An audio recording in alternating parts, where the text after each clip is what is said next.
At first, it feels strange. How can ignoring someone make them come back?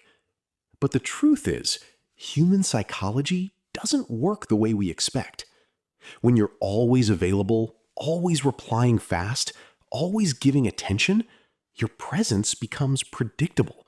And when something is predictable, the brain slowly starts to value it less. But the moment you pull back, something changes.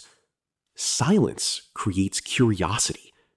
Distance creates mystery. The other person starts asking themselves, why did they stop?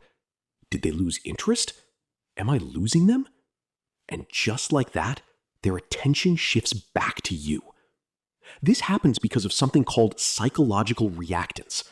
When people feel like they're losing something they once had, they naturally want it back, even if they didn't fully value it before. But here's the part most people don't understand. The no contact rule is not about playing games. It's not about making someone jealous or chasing validation. It's about self-respect. It's choosing your peace over constant chasing. It's giving yourself space to heal, grow, and think clearly.